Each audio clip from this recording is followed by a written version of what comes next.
donc Alain Brazeau de Macorescope à Saint-Pierre-en-Retz. Je voudrais évoquer, nous, on a mis en place il y a 2 ans, on a donc 55 chefs d'équipe de l'entreprise, et on a mis en place un cursus de formation qui a été basé sur 10 jours, et notamment il y a un cursus de 2 jours sur connaissance de soi. Donc c'était quelque chose d'assez nouveau. D'ailleurs, l'encadrement l'avait fait aussi avant, donc on était 10 dans l'encadrement à l'avoir fait avant. Déjà dans l'encadrement, ça nous a permis de mieux nous connaître, mieux connaître nos dimensions de caractère et donc mieux travailler ensemble. Et du coup, pour les chefs d'équipe, ça a aussi été une riche expérience et du coup à transformer aussi la bienveillance, à apporter plus de bienveillance dans les rapports entre les individus, quoi. Donc ça a été une très riche d'enseignement derrière, quoi. Voilà, un exemple vécu de ce qui peut être fait dans l'entreprise. Et donc, il y a 188 salariés actuellement chez Macoré, hein, mon souvenir. Donc, on n'est pas dans un grand groupe. Voilà, je ne sais pas répondre à votre interpellation en totalité. On a des possibles. Du côté politique, ça sera peut-être un petit peu compliqué, quand même, hein, de les sensibiliser à cette approche. Je voudrais juste rebondir sur ce que vous disiez en cohérence avec la SCOP. Comment dire, sur le fait de mettre en confiance et d'éviter de casser du bonhomme, si je reviens sur la partie maîtrise. En avril, j'étais avec une collègue qui s'occupait aussi de Lean chez Philips. Tout à l'heure, on parlait de structure d'échange, mais c'est structure d'échange entre des pairs, enfin, maîtrise par exemple. Et on a vraiment besoin de ce type de structure ou d'occasion où effectivement, au-delà du fait de former la maîtrise, et ce qui est un excellent point, d'ailleurs pouvoir continuer à organiser et à animer des moments où ces managers de proximité peuvent, entre eux, déjà se soulager ou exprimer le fait de dire là je ne sais pas faire, là je ne suis pas à l'aise, là je flippe, là je suis en stress. Pouvoir déjà entre eux formuler ça, déjà ça fait du bien de ne pas se sentir seul, premier élément. Et après, donc derrière, une fois que ça c'est purgé, on va dire, pouvoir ensemble s'appuyer peut-être sur la force de l'équipe, et puis reprendre le grip, et pouvoir reprendre le dessus, se rendre compte que finalement, ça je ne sais peut-être pas faire, mais ça finalement je le sais faire, et du coup rebondir. Et voilà, je crois que ma collègue de Philippe qui parlait de ça, j'y crois aussi beaucoup. Ça dépend, pour moi, ça fait aussi référence à l'iceberg de tout à l'heure. C'est vraiment emmener les gens dans. C'est quand même une refonte mentale. Donc dans ce travail-là, il ne faut pas être seul, comme vous l'avez dit. Voilà, c'était juste une expérience. Juste pour rebondir sur le propos de Jean-Jacques, on appelle cette pratique de groupe de pairs dans les métiers du soin des groupes BALINT, du nom d'un thérapeute américain qui s'est rendu compte dans les années 50 que les professions les plus exposées aux dégâts qu'on vient d'évoquer étaient les professions de l'accompagnement, du soin. Le groupe BALINT a donc commencé par concerner des médecins et des infirmières. Et puis, on s'est rendu compte que ça pouvait être étendu à d'autres métiers. Et donc, on obtient de vrais succès dans les entreprises où les métiers sont difficiles. À imaginer des plateformes d'écoute, par exemple, téléphoniques, avec des gens qui se font insulter toute la journée, ou des chauffeurs de bus qui se font agresser. Les groupes BALINT sont efficaces.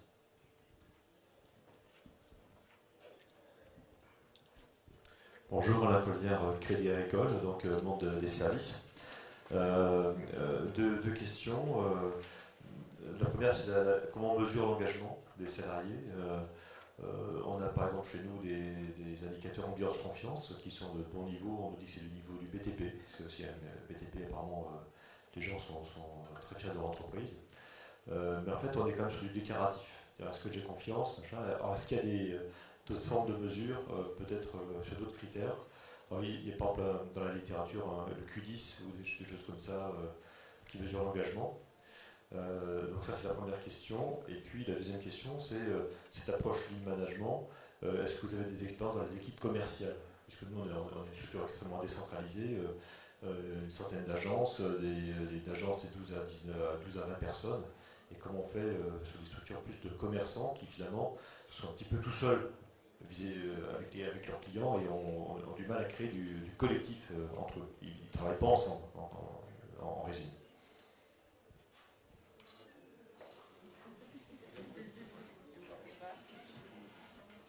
On va se partager la réponse avec Jean-Jacques sur l'engagement notamment. Alors l'engagement, malheureusement, il se mesure souvent en creux. C'est-à-dire qu'on va plutôt mesurer des engagements que l'engagement, notamment en termes de risques psychosociaux par des questionnaires comme Karasek, si vous l'avez fréquenté, ce questionnaire. qui est plutôt destiné à mesurer l'état des troupes. Donc l'engagement, il va être mesuré par des éléments de mesure correspondant à ce que l'entreprise veut mesurer. Alors ma question n'est pas géniale, enfin ma réponse n'est pas vraiment géniale, je suis en train de vous retourner la question. C'est comment, dans cette entreprise, on va mesurer l'engagement. Est-ce que c'est lié à la performance de l'individu et comment se mesure cette performance? Est-ce que c'est lié à sa satisfaction et comment se mesure cette satisfaction au-delà du déclaratif? En termes de ressources humaines, on va plutôt le mesurer sur des indicateurs faibles ou des signaux faibles, turnover, maladie, baisse de production, des éléments de ce genre-là. Je n'ai pas d'éléments scientifiques mesurant l'engagement plus élaborés que ce que vous évoquez pour l'instant, en tout cas. Jean-Jacques? Sur la mesure, j'ai pas trop d'éléments, mis à part simplement, je pense à l'absentisme. Je pense que voilà. Mais par contre, là, je suis vraiment au niveau zéro.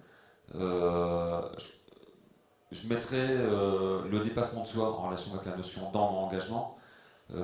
Et par rapport à ça, je visualise en fait des expériences où quand une personne qui se sent malade, qui a priori ne répète pas au boulot, si on la sent venir quand même rejoindre ses équipiers, parce qu'effectivement elle a conscience et compris le fait qu'elle n'était pas seule au travail, mais qu'elle jouait dans une équipe, et que s'il était absente, l'équipe restante vivrait mal. Enfin, c'est des retours directs que j'ai pu avoir. Hein. Quand on a des équipiers qui ont compris qu'on fait une équipe, et donc s'il manque un joueur dans l'équipe, c'est l'équipe qui souffre. Moi, j'y vois là, en fait, j'ai vu des équipes engagées qui avaient ce discours-là. D'accord ? Et puis, deuxièmement, je pense qu'il faut le fait d'avoir une vision élargie, en fait, de son rôle dans l'entreprise, éventuellement de ce qu'elle peut apporter. Et alors, c'est peut-être aussi un point d'état, mais j'ai pu mesurer parfois un niveau d'engagement des équipes en fonction de, il faut venir travailler le week-end, ou il faut se dépasser, il faut faire un effort. Si à cette sollicitation-là, le signal de retour est faible, voilà. Si par contre ça envoie la sauce, dans le second cas de figure, j'ai tout le sentiment d'avoir une équipe engagée. Quoi. Mais voilà, c'est juste du vécu. Un élément complémentaire sur l'élément de Jean-Jacques. Le problème qu'on rencontre en ressources humaines, c'est plutôt le surengagement de l'individu. C'est-à-dire que quelqu'un dont on va mesurer l'engagement dans sa capacité à donner plus que ce qui est attendu de lui, notamment en termes d'horaire, par exemple, qui va surtravailler. On va trouver ça sur certains comportements qui sont liés aux besoins de reconnaissance sur les compétences, par exemple. Le risque que l'on prend, c'est de cuire l'individu au travail. C'est-à-dire qu'on l'expose sans s'en rendre compte, alors qu'il sans y trouver du plaisir. On l'expose à un effort brutal ou trop durable, qui finit par nettoyer complètement ce collaborateur qui était super engagé parce qu'on lui a trop demandé. Et donc on va avoir besoin de mesurer aussi le trop d'engagement, y compris dans des heures effectuées qui ne devraient pas être effectuées, par exemple. Autre chose, l'engagement, c'est quelque chose qui n'est pas durable. Et donc on peut avoir quelqu'un qui est engagé, et puis d'un seul coup il ne l'est plus, et puis 10 ans plus tard il est à nouveau sans qu'on sache vraiment pourquoi. Il n'y a pas de durabilité, on ne peut pas installer une situation d'engagement en se disant c'est bon, il est engagé, celui-ci ça va durer.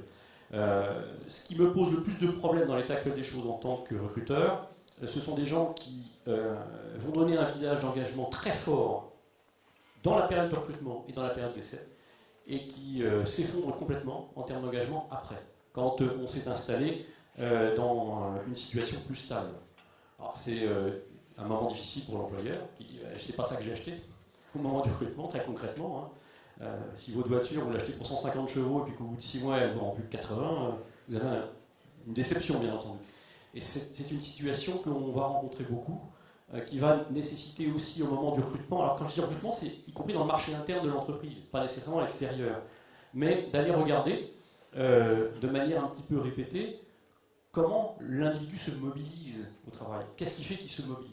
Et pourquoi il est venu, pourquoi il vient tous les jours, pourquoi il est spécialement engagé. Alors, là encore, l'entretien professionnel, je ne parle pas de l'entretien d'évaluation, l'entretien pro tel qu'il est conçu par la loi désormais, l'entretien professionnel nous donne quelques éléments. Quelqu'un qui n'évoque rien en termes de devenir professionnel. Quelqu'un qui n'a pas envie de se former. Quelqu'un qui est muet quand vous lui demandez ses réussites de l'année, sur ses projets, sur ce qui lui a manqué, sur ce qu'il aurait souhaité faire. Il y a un risque de désengagement de l'individu. Reste à savoir pour quel motif cet individu s'est désengagé en cours de route. Mais je suis conscient que je réponds en creux et pas à votre question sur les instruments de mesure. Il y a un petit indicateur tout simple qui est utilisé dans certaines entreprises qui ne sont pas mauvaises sur le lean. C'est tous les matins j'arrive, j'ai un petit jeton vert rouge. C'est ma motivation quand j'arrive au boulot. C'est anonyme, ça veut dire que je ne mets pas un nom dessus. C'est j'arrive, aujourd'hui je ne suis pas en forme, je suis rouge. Aujourd'hui je suis en forme, je suis vert. Et classiquement, ce qui se passe quand on fait le tour de terrain, le manager de proximité, théoriquement, doit regarder sur son tableau, tiens, globalement aujourd'hui, c'est plutôt rouge, c'est plutôt vert, et donc d'aller voir sur le terrain, mais qu'est-ce qui se passe? Ça, les entreprises qui utilisent ce type d'outils, généralement, c'est plutôt bon d'un point de vue motivation des collaborateurs. On force le manager à aller poser des questions à son équipe. Pourquoi ça a l'air de ne pas aller aujourd'hui? C'est parce que j'ai pas eu ma prime. C'est parce que j'ai eu, il y a des grèves et j'ai pas pu venir ce matin, ou je suis en retard. Vous voyez, ça permet de découvrir certaines choses. Ouais, peut-être juste un dernier mot sur la partie en engagement. Souvenir d'un coach sportif, d'un entraîneur qui disait pour que mes joueurs s'engagent à fond sur le terrain, il y a deux questions prérequis à laquelle les réponses doivent être positives. C'est est-ce que je crois à l'objectif collectif pour notre équipe en fait, hein. Donc si on veut jouer en D1 ou autre, est-ce que moi j'y crois et qu'est-ce que j'y gagne personnellement en formation ou autre, voilà.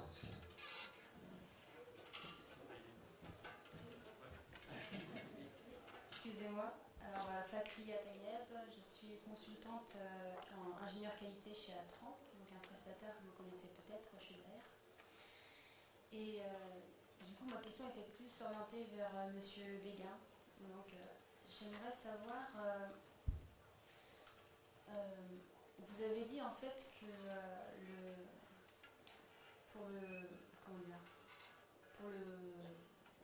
dans la démarche Lean, en fait, l'intérêt c'est de rendre l'implicite explicite. Et donc, en cela, en quoi ça diffère d'une démarche d'assurance qualité classique, en fait? Pourquoi le Lean? Pourquoi pas juste une démarche d'assurance qualité classique? Pourquoi pas? Tout ce que je... Enfin, ça peut souvent se trouver dans une démarche d'assurance qualité classique. Ce que je sais, c'est que dans une démarche Lean, un axe fort, c'est de rendre les choses qui sont cachées, implicites, qui mènent à prendre des décisions de façon individuelle, c'est rendre ces éléments-là accessibles aux autres. Donc le management visuel peut servir à ça. Formaliser un savoir, quand on crée des standards, ça vient aussi à ça. C'est réussir à faire sortir ou se mettre en condition de partager un savoir-faire. Donc ça peut se faire dans le cadre d'une démarche d'assurance qualité. Je dirais que le point où on peut se retrouver, c'est effectivement un système est censé effectivement permettre ça. De toute façon, votre question est bonne, dans le sens, enfin, elle est même essentielle dans le sens où, et on le vit aussi nous-mêmes aujourd'hui, c'est mettre une couche de Lean sur un système qui existerait n'est pas satisfaisant. On doit réussir à fondre les deux. Effectivement, le Lean va venir avec une proposition d'outils, on en a parlé.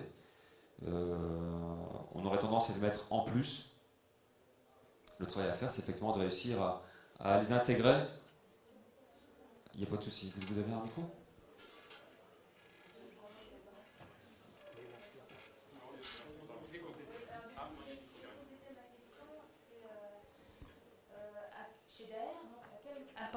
Chez Bayer, à quel moment on est passé de l'assurance qualité à un pôle d'excellence opérationnelle? Et dans l'historique de Bayer, par exemple. Alors, il n'y a pas forcément eu de transition. C'est venu comme dans le gâteau, une couche en plus. Aujourd'hui, on en est dans ce que je vous disais. On a un système qualité qui est établi. Bon, après, c'est une perception personnelle, donc voilà. Et on est venu au-dessus rajouter effectivement un programme d'excellence opérationnelle, au travers duquel on va travailler voilà, sur des aspects humains, d'organisation, des outils, des méthodes.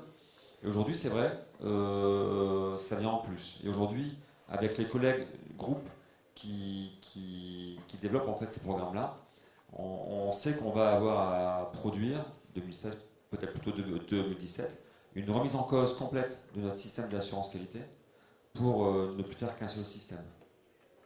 Parce qu'effectivement, notre approche Lean propose aussi un système, des pratiques, des outils. Et comme cette démarche-là en fait, est récente chez nous au niveau groupe, elle existait au niveau des régions, on est en train de mettre en place une démarche groupe qui s'appuie sur la meilleure pratique. On sait qu'on a ce travail à faire, d'en mettre en cause